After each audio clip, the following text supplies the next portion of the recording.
Well, welcome to this week's episode of Church at Home. I'm Father Michael. Father Ed. Father Dominic. And we are preparing for the 22nd Sunday in Ordinary Time, where we come across this very well-known, almost infamous gospel scene where Jesus ends up referring to Peter as Satan. Get behind me, Satan. I think we have a couple reflections. I suggested it was the flipping of St. Peter, because just last weekend we had Peter, you are the rock, blah, blah, blah, Son of God, founding of the church, and today it's you're a demon. So for Peter, but he's kind of like all of us, so Father Dominic was. Yeah, we have this tendency as humans to kind of aspire for greatness, to have to live like a good life, and then at the drop of a hat fall and struggle and sin, and so it's just the dynamic of our kind of human striving is that we desire and sometimes we achieve, and however we get frustrated in our shortcomings and our lack of ability to maintain sometimes that godly pursuit.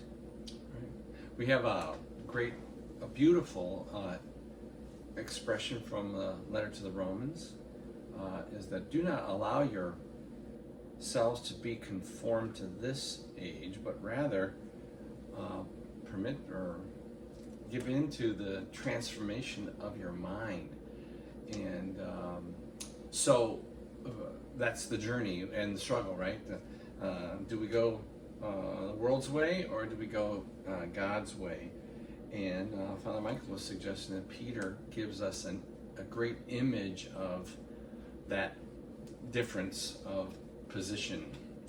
Yeah, so like Father Dominic was saying, we seem to have this inclination or this desire to be great in holiness, to follow God, to do it right, to just progress in the spiritual life, but at the drop of a hat, we give into a certain weakness or fall for that old sin, whatever it might be, or just find ourselves struggling spiritually, struggling to pray, enduring spiritual desolation, feeling like God is not that close, just being apathetic, even though we don't want to be, just having that feeling of being spiritually apathetic. And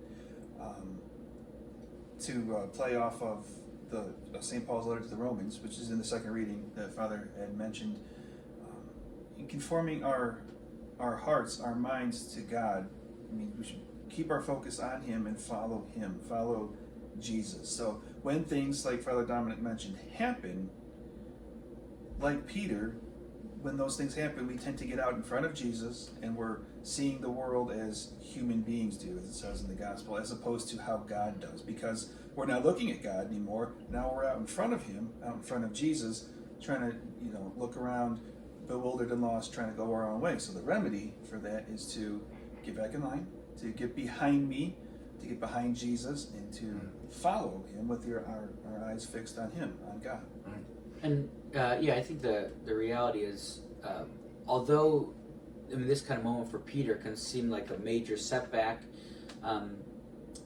what we see with the life of Peter is that although his path to holiness is rocky, he ends up getting it and then ascending to the life of sainthood. So we can't get too frustrated with those moments of falling, because hopefully that humility and that hopefully God's mercy will bring us back slowly, on that path of ascent toward God. Right. So that's a great point. Like Father Dominic was saying, Peter's journey, it's like up and down, up and down, up and down. But as long as we're trending upwards, it might be up, down, up, down, up, down, up, But as long as we're trending upwards, there's no reason to despair, to get frustrated, to get mad at ourselves. I did that again. I can't believe it. Or here I am again. It's like, right. But keep trending in the right direction.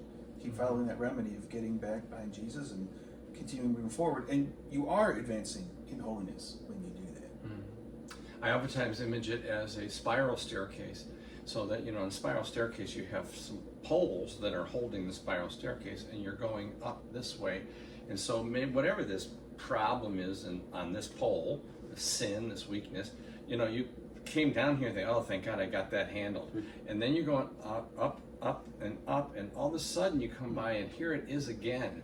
And sometimes we can be deluded to think that, oh, I'm no better than I was before.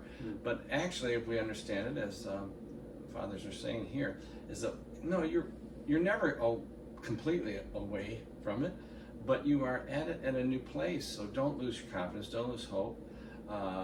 Learn what you need to and keep going.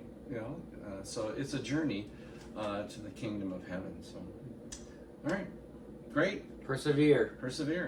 Have a great week. Yeah, get in line.